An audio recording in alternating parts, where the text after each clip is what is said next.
The Barcelona GP will see some major changes in one of the top teams, and it seems like we need to pay closer attention to Ferrari this time around. Although Mercedes is looking forward to gathering more data for the newest upgrade package from Monaco, due to the limitations of the Principality, Ferrari will bring new parts that will bring the SF23 even closer to the RB19. However, the Austrian team won't just sit with crossed arms, and it seems like for the first time, we might have a proper three-team battle, with Aston Martin involved in the mix. Let's start with the least known ones, Red Bull. It's evident that the Austrian team is the most dominant one out there, and we've been feeling the vibe that they can go with this version of the car until the end of the season and still win every race, right? But that won't be the case, and no matter how dominant the Austrian team is, there will always be a bigger fish to fry, as the threat of Ferrari and Mercedes upgrades, as well as Aston Martin's recent surge, is threatening to put down the dominance of the RB19. This is why Red Bull needs to always remain on top of the game by introducing new upgrades.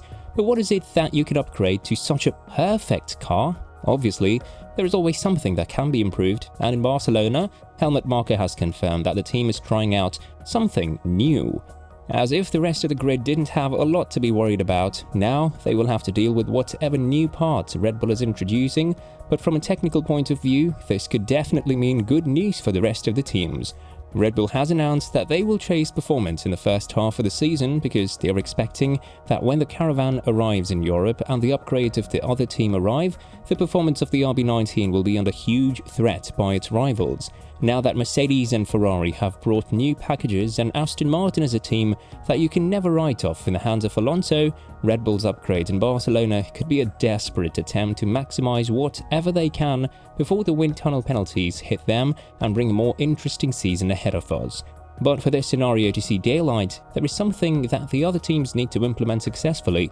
their upgrade packages. Mercedes brought the long-awaited concept and philosophy of the car to Monaco, but due to the nature of the track, they weren't able to collect as much information and data as they needed. However, the smart strategy saw Hamilton and Russell finish P4 and P5, which is much needed before the first traditional outlet that will see whether Mercedes are headed in the right direction with a brand new philosophy or not. Barcelona is a track that's considered a medium to high downforce track, meaning that the upgrades in and of themselves are the perfect addition to a troublesome W14. However, Wolff feels like there is an issue that is yet to be ticked off the list, and unfortunately for the Mercedes fans, he doesn't feel like this could be done in Barcelona. One of the biggest issues that Mercedes struggled with before the new upgrade package was the stability of the car in the unpredictable rear end, as the car wasn't delivering the performance that Hamilton and Russell would expect it to. While the Monaco GP was described as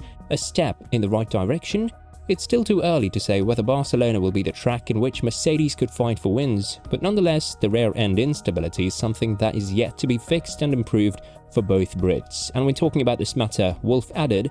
"I think the worst would have been bad surprises, and there weren't any. The car fell together, which is important. The rear is still a bit annoying, so it's something we need to remove from the car for the next few races, but we have a new basis, and it's important to say this is what we have now. We've taken issues off the table that we weren't sure about, like front suspension or our bodywork quirkiness, so we work from here. And the work done at the factory to bring the update here to Monaco by our team has really been a great effort. However, the rear end issues weren't related to the upgrade package, meaning that this is a specific part that the team will likely issue directly for the upcoming GP. Still, Wolff doesn't believe that Barcelona itself will be enough for the team to get on top of the rear end instability, and while the upgrades will definitely show massive improvement in the lap times of the W14, the team principal of Mercedes feels like they need to collect more data, and the same process will continue not only in Barcelona but in Montreal as well.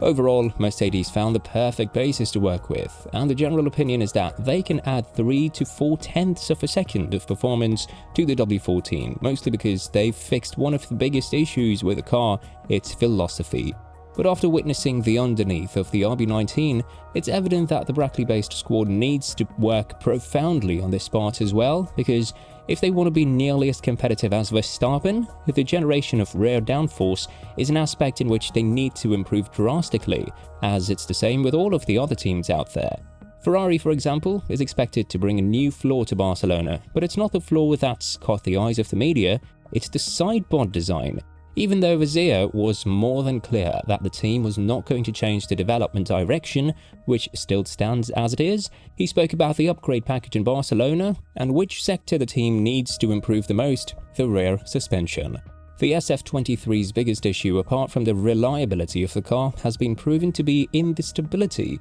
and with the new rear suspension, Vazia feels like the car will be much more predictable for both Sainz and Leclerc, who weren't quite satisfied with how the machine reacted on the Monaco streets. But even so, the sidepod design that will be inspired by the Red Bull ones is something that's drawn a lot of attention, and at this point the question of why Ferrari chose to go in the same direction as Red Bull is being asked more and more frequently. The simple answer to that would be because they understood the technical regulations just like Red Bull did last year. These were the two outlets that, although they went in different directions with a sidepod design, still managed to build an aerodynamic miracle of a car, and now Ferrari is the team that needs to cross some T's and dot some I's in order to build the championship-winning car. The issues that have hindered the performance of the SF23 are mostly related to poor strategy and driver mistakes, if we exclude the engine failure in Bahrain. But even with Ferrari being 4th in the Constructors' Championship, they still firmly believe that a lot of races can be won by the team in the current season if they manage to get the bases right in Barcelona. Corriere dello Sport, a newspaper that's very close to Ferrari in Formula 1, has talked about the upgrades that the Maranello team is bringing to the Spanish GP, labeling this race as the most important one for the Italian squad as they are going all in on the upgrade package. When writing about it, the newspaper wrote, "In Maranello, engineers remain convinced that the updates will make the SF23 more consistent and balanced in the race, with small advantages even in single-lap pace. The data seen on the simulator suggests there is reason for optimism. New rear suspensions, new Red Bull-style sidepods, and floor are expected." Apart from the stability of the car, the Maranello team is looking to improve the race pace, which seems to be the crucial issue for Sainz and Leclerc in 2023 and has happened to be so in 2022 as well. While the stability of the car is directly related to this matter, meaning that the drivers are not confident in pushing the car to the absolute extent during the course of the race, but have no issue doing so on a one-lap merit, it's not the only issue that Ferrari needs to tackle, as they're also bringing a new floor to complement the sidepod design of the SF23. All in all, Ferrari has been the only team capable of challenging Red Bull and actually winning any kind of session against them, both qualifying events in Baku, but it's far from where the team expected to be after the gruesome finish of the 2022 season. Therefore, the Barcelona upgrades will definitely show whether these are the missing pieces of the puzzle for Ferrari, the team that is undermined by many F1 experts and fans out there, but also the team that has the most potential to beat Red Bull in their own game.